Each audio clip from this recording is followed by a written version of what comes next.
Berbuat baik di masa sukar oleh Pendeta Dr. Chris Hukubun. Diajar berbuat baik di masa yang sukar ini.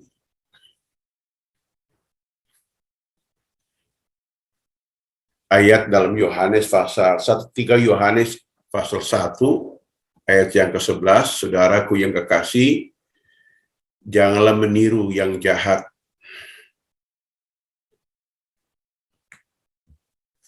melainkan yang baik. Barang siapa berbuat baik, ia berasal dari Allah, tetapi barang siapa berbuat jahat, ia tidak pernah melihat Allah. Ini firman Tuhan sangat tegas. Tatkala kita melakukan hal yang jahat, kita bisa ngaku bahasa roh, bisa ngaku ya punya karunia, punya karisma, tapi kalau kejahatan kita lakukan, kita nggak pernah lihat Tuhan. Walaupun berbagai alasan, kamuflase yang kita sampaikan. Karena itu ayat ini sungguh luar biasa. Pengertian berbuat baik di sini ya disebutkan bahwa kemuliaan akhlak, suatu tindakan yang dianggap baik yang memperlihatkan budi pekerti yang tinggi, yakni mengerjakan hal-hal benar dan menghindari hal yang salah. Berbuat baik atau kebajikan menurut bahasa Yunani sebagai arete. Arete artinya kebaikan, tindakan murah hati, kebajikan dan kejujuran. Itu pengertian dari Kamus Strong mengatakan bahwa berbuat baik adalah suatu kebajikan, murah hati, dalam ada kejujuran untuk bekerja, tidak ada motivasi lain, nggak ada hal lain. Itu yang disebutkan di dalam kamus di sini. Ya, jadi baik. Menurut kamus sebagai elok, patut, teratur, mujur, beruntung, berguna, mujur, dan tidak jahat. Itu disebut sebagai pengertian dari berbuat baik. Pengertian masa sukar. Kata masa dari kata Yunani sebagai kairos, artinya musim, kesempatan. Sukar dari kata Yunani sebagai kalepas yang artinya keras, menyusahkan, kasar, ganas, dan berbahaya. Ini yang disebut sebagai masa yang sukar. Tentu kalau kita lihat pengertian ini berarti sudah kita mengerti, berarti kita akan hadapi hal-hal seperti ini, hal-hal yang menyusahkan, ada kasar, orang kasar, ganas bahkan, dan berbahaya yang kita akan hadapi di masa-masa hidup kita. Saya akan angkat dulu isu beban yang terjadi di masyarakat menjadi persoalan disebut sebagai masa-masa sukar. Yaitu yang pertama adalah menyangkut masalah keluarga, tentu ya mengalami masa-masa yang sukar, yaitu keluarga muda punya masalah, keluarga setengah baya, keluarga senior, perceraian, orang tua tunggal, para janda, anak yatim piatu, orang jompo, anak-anak jalanan, bahkan masalah lesbi, gay, ya biseksual, transgender, LGBT yang lagi ya terjadi di mana-mana. Ini adalah masalah kesulitan, isu yang terjadi dalam masyarakat yang sering kita lihat menjadi masa-masa yang sukar di antara kita. Berikutnya adalah beban masalah pendidikan umpamanya. Ya, masalah pendidikan itu anak putus sekolah, PAUD, masalah TK, SD, SMP, SMA, perguruan tinggi, kursus pelatihan, mendirikan yayasan pendidikan, dan lain-lain. Itu masalah-masalah pendidikan. Ya, bagaimana kita punya hati, kita sebagai institusi gereja, ya sebenarnya kalau kita jujur tidak perlu ada yayasan. Tetapi karena gereja tidak melakukan pekerjaan pelayanan keluar, maka negara beri izin namanya yayasan. Tapi itulah disebut sebagai masalah pendidikan yang kita lihat menjadi kendala kehidupan. Berikutnya lagi beban masalah kesehatan umpamanya. Ya. Membangun rumah sakit, membangun poliklinik Balikia, menghadap penyakit menular, ya, jaminan kesehatan masyarakat, kesehatan lingkungan, perkotaan, pedesaan, ya, masalah imunisasi, posyandu, bahkan kemarin itu vaksinasi, gaya hidup sehat, pola makan, ya, dan ini menjadi dan lain menjadi masalah kesehatan yang berhubungan langsung dengan hayat hidup orang banyak. Ini yang perlu kita gumuli, ya, menghadapi kenyataan seperti ini. Kalau ada masalah lain disebut beban peperangan, rekonsiliasi, gencatan senjata, yang kemarin kalau kita di televisi berapa bulan lalu presiden kita ke Ukraina dan Rusia untuk ya mencoba untuk ya membujuk kedua negara ini agar mereka berhenti perang, tapi masih ada ya riak-riak itu masalah. Lalu masalah pengungsian, penanggulangan pengungsi, manusia perahu, para migran gelap, korban kerusuhan, dan lain-lain. Ini masalah-masalah yang menjadi kesukaran di hadapan kita dari waktu ke waktu. Ya, nah ini. Jadi ini masalah-masalah perlu kita terketuk hati kita. Mengapa kita diizinkan Tuhan bergereja berjemaat? Apa pelayanan kita, apa misi kita dalam pelayanan ini? Karena itu kita mesti membenah ke dalam dan ekspansi keluar untuk menolong semuanya. Baik, selanjutnya adalah masalah gereja, perintisan gereja, pengembangan gereja, perpecahan gereja, pemuritan, pekerjaan misi, penginjilan, doa syafaat dan peperangan, lalu mendukung finansial gereja, sarana prasarana gereja, dan lain-lain yang berhubungan dengan pelayanan gereja. Ini masalah-masalah yang kita alami hadapi, ya. Masalah ini seringkali terjadi, ya. Ada orang yang sekolah Alkitab selesai hanya pesan kamu pergi doa dengan iman, moga-moga berhasil.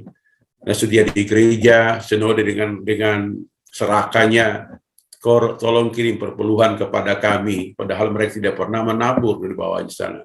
Itu masalah-masalah yang krusial seringkali kita lihat, ya, bahwa perlu kita mengerti hal-hal menyangkut masalah-masalah gereja di sekitar kita. Ya. Selanjutnya adalah masalah yang kita alami hadapan masalah pemerintahan politik, urusan politik dan pemerintahan. Ya, masalah depresi karena kalah politik. Ini saudara, ya, ini apalagi tahun depan, tahun politik, menjadi sumber daya pemerintahan. Lalu masalah media yang kita pakai sekarang, media cetak, ya, media sosial, dan juga media TV dan radio, dan lain-lain. Ini, ya, saya dulu punya radio di Bitung ini, ya, saya dulu membangun radio komunitas. Izin juga sudah ada, tapi karena dulu tekanan listriknya tidak mampu, dia mati hidup, maka saya hentikan, ya. Padahal sudah ada izin juga dari KPI, dari badan provinsi, ya, sudah ada izinnya, tapi saya hentikan saja. Nah, itu datang pada masa media sosial. Nah, kita lagi gunakan di Zoom, sekarang Zoom, ya, YouTube dan Facebook. Itu sarana-sarana sosial yang kita gunakan untuk bisa memberitakan Injil Kerajaan Surga. Oke. Jadi inilah disebut sebagai masalah-masalah kita alami dan hadapi. Berikutnya masalah sosial, bisnis, masalah bencana alam, ya, yang sekarang lagi terjadi di mana-mana di negeri ini, ya, terjadi gempa bumi, tanah longsor, masalah kemiskinan, masalah pengangguran, masalah pembunuhan, kekerasan, masalah prostitusi, masalah perdagangan manusia, dan lain-lain. Ini terjadi di sekitar kita, saudara. Ini masalah-masalah Bapak-Bapak sekalian yang Tuhan percayakan untuk memimpin gereja sebagai lembaga eklesia, menentukan nasib rakyat, nasib bangsa, nasib negeri. Kita renungkan dan kita terketuk hati kita agar Tuhan mau pakai kita untuk melakukan. Mungkin tidak besar yang diharapkan, tapi apa yang bisa kita kerjakan, lakukan, renungkan. Tokoh Alkitab yang berbuat baik itu Nabi Nuh, dari saya ambil Nabi Nuh saja. Nabi Nuh turun ke Abraham, Yusuf, putri Fir'aun yang mengangkat bayi Musa dari sungai Nil, Rahab yang menyelamatkan 2 pengintai, Janet Sarfat yang melayani Elia, perempuan Sinem yang melayani Elisa, dan juga Raja Hizkia berbuat baik, membuka bait Allah di zamannya, dan dia bisa merayakan Paskah. Dan pada waktu dia sakit, divonis oleh Tuhan, lihat Nabi Yesaya berkata, engkau pasti mati. Ada dua alasan penting Hizkia bisa sembuh. Yang pertama, Tuhan, ingat aku setia di hadapanmu. Yang kedua, Tuhan, ingat aku berbuat baik di matamu. Kebaikan itulah membuat Tuhan pertimbangkan sehingga Tuhan memperpanjang usia Raja Hizkia ini 15 tahun lagi. Bahkan musuh dikalahkan. Ini yang perlu. Lalu siapa perempuan yang mengurapi kaki Yesus ini, ya, perempuan yang mengurapi kaki Yesus dengan minyak, ya, Cornelius di Kaisarea, dia seorang perwira Italia yang berbuat baik di zaman dia hidup, seorang tulus hati, sehingga Tuhan, ya, kegenapan nubuat Nabi Amos tentang pemulihan Pondok Daud, beliau ini yang menggenapi dari awal. Sehingga inilah disebut sebagai, ya, kadang-kadang orang salah mengerti Pondok Daud dibangun hanya sekedar pujian, penyembahan, nari-nari. Tidak, karakter dasar yang perlu dibangun. Itu orang-orang yang berbuat baik seperti Kornelius di Kisah Rasul pasal 10. Lalu Barnabas, orang baik dalam Alkitab, dia bisa punya andil besar untuk mendukung gereja mula-mula dan juga mengcover Rasul Paulus menjadi rasul besar. Barnabas juga punya andil. Lydia ini menyambut pelayanan Paulus di Tiatira, penjual kain ungu. Lalu Rasul Paulus sendiri seorang berbuat baik, dia tidak mengharapkan nyawanya asal dia mengakhiri pertandingannya atau perintah Tuhan. Lalu perwira Kapernaum, dia datang kepada Yesus berkata, ucapan sepatah kata saja, hambaku akan sembuh. Dan mereka dalam Injil juga disebutkan bahwa imam tua-tua Yahudi datang kepada Yesus berkata, dia ini membangun bait Allah. Itu tanda bahwa dia berbuat baik dan dia layak Anda, Bapa Tuhan Yesus menolong. Sakeus, ya, Sakeus ini ketemu dengan Tuhan. Dia berkata, setengah harta aku miliki, aku beri kepada orang miskin. Inilah sebagian tokoh Alkitab yang saya ingat dan yang menonjol mereka dalam perbuatan baik mereka. Ini tokoh yang berbuat baik. Bagaimana agar kita berbuat baik?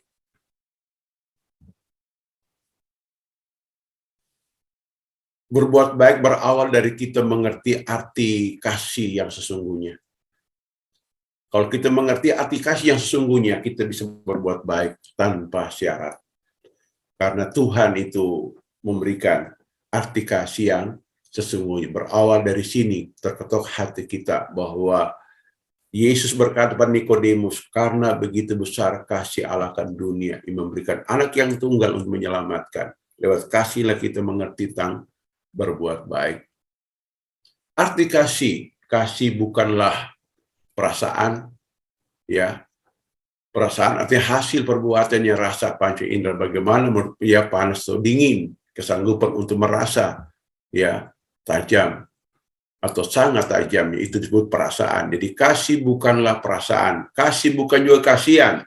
Kasihan artinya, ya, rasa iba hati, rasa belas kasihan, contoh pengemis tua yang ya, seruan nyata, belas kasihan. Contoh kasihan yang benar, aduh kasihan, anak jadi cacat seumur hidup, cuma sekedar hanya kata-kata. Kasih bukan juga asmara, ya, karena asmara artinya perasaan senang kepada lain jenis kelamin, rasa cinta hanya untuk tujuan kencan. Contoh hati guna-gulana karena dilanda asmara. Jadi arti kasih bukanlah tiga kata ini, bukan perasaan, bukan kasihan, dan bukan juga asmara. Kasih itulah sifat dari Allah sendiri, ya, sifat dari Allah. Dalam 1 Korintus 13 ayat 1-8, 1 Yohanes 4 ayat 16, dan juga Roma 5 ayat yang kelima. Firman Tuhan berkata, itu sifat Allah sendiri, bahkan kasih itu Allah, ya. Allah itu kasih diberikan ke dalam hati manusia. Mengasihi adalah belajar melepaskan atau melakukan atau melayani sesuai dengan kasih Allah agape kepada orang lain melalui keputusan hati dan tindakan iman. Itu definisi yang saya sengaja buat kalimat yang sangat sederhana seperti ini. Jadi belajar mengasihi adalah belajar melepaskan atau melakukan, melayani sesuai dengan kasih Allah, agape, kepada orang lain, melalui keputusan hati dan tindakan iman dari hidup kita. Ya, hati yang mengasihi timbul dari, disebutkan di sini, ya, dia saluran kasih Allah itu dari hati yang suci. Jadi hati disucikan, maka menjadi saluran. Jadi orang yang bisa berbuat baik di masa sukar apapun, kalau hati sudah bersih. Kalau hati nggak bersih, nggak bisa. Dia akan punya motivasi lain. Makanya kita bersyukur Tuhan membersihkan hati kita. Yang kedua, timbul dari ya hati nurani yang murni. Menurut firman Tuhan 1 Timotius pasal 1 ayat yang kelima. Lalu yang ketiga, timbul dari iman yang tulus ikhlas. Dan 3 komponen hidup kualitas inilah membuat kita bisa berbuat baik di musim keadaan bagaimanapun. Terkadang manusia itu memiliki problem bukan karena tidak punya apa-apa, karena masalah hati yang belum beres, belum bersih. Masalah iman yang nurani yang belum murni dan imannya tidak tulus ikhlas. Kadang-kadang orang pamer, oh saya sangat rohani. Ya, saya bisa begini, bisa bahas roh, bisa nangis, bisa ini. Belum tentu, itu bukan ukuran, itu hanya manifestasi emosional. Tapi kalau hati kita bersih, pasti kita akan melakukan hal-hal yang hebat bersama Tuhan, menjadi saluran yang benar di mata Tuhan. Nah ini, berbuat baik berdasarkan kasih, mengasihi dengan segenap hati, mengasihi segenap jiwa, mengasihi segenap akal budi, mengasihi dengan segenap kekuatan kita. Bahkan saya tambah lagi, mengasihi dengan segenap potensi dan talenta kita. Tuhan memberi kita talentanya macam-macam. Untuk apa? Untuk berbakti kepada nama Tuhan, menolong sesama kita. Amin. Ya, nah ini saya bisa pandai itu karena potensi Bapak Andreas, gitu Bapak. Belajar, ya, tekuni belajar, nah gitu. Saya bisa lakukan itu karena ada yang belajar. Itulah dasar kasih. Jadi kalau kita mengasihi Tuhan segenap jiwa, berarti jiwa itu ada apa? Jiwa itu ada perasaan, jiwa itu ada rasional, ada nalar kita di sana. Jiwa itu ada kehendak kita di sana. Kita gunakan untuk mengasihi Tuhan. Dan orang mengasihi Tuhan itu berarti dia melakukan kebenaran dan dia juga menolong orang dengan tulus hati seperti Tuhan mengasihi kita. Begitupun yang akal budi, kepandaian kita, mari kita gunakan untuk kemuliaan membangun kerajaan surga di bumi, menolong orang yang belum berakal budi. Dan punya kekuatan, tenaga, kekuatan apa, harta, kekuatan apa, kita gunakan karena dasarnya kita mengasihi Tuhan. Ini yang saya sampaikan. Kesimpulan kita malam, jadi nggak panjang, nanti share, kita akan berkembang, bisa diskusi panjang. Kesimpulannya, kesukaran terjadi kesamaan itu terjadi dalam Kejadian pasal 26 ayat 1 firman Tuhan berkata, ini bukan kelaparan yang pertama, tapi kelaparan berulang-ulang di zaman Abraham. Terjadi zaman Ishak sama, berarti sama. Kedua, Tuhan mencari para sahabat yang mengasihi Tuhan dan dididik serta dilengkapi untuk berbuat baik. Jadi seperti Yusuf katakan, Tuhan didik Yusuf tapi Yusuf tidak mengerti kenapa dia dijual, kenapa dia diperbudak, difitnah. Ternyata maksudnya hanya untuk menghancurkan keangkuhan, menghancurkan ya hal-hal yang tidak berkenan dalam diri Yusuf sehingga muncul kemurnian keahliannya. Yang ketiga adalah berbuat baik di masa sukar, menolong dan menyelamatkan banyak orang dan memuliakan Tuhan. Keempat, mari siapkan diri kita berbuat baik sesuai dengan kemampuan kita. Amin. Itulah yang menjadi kesimpulan saya dan terima kasih. Mari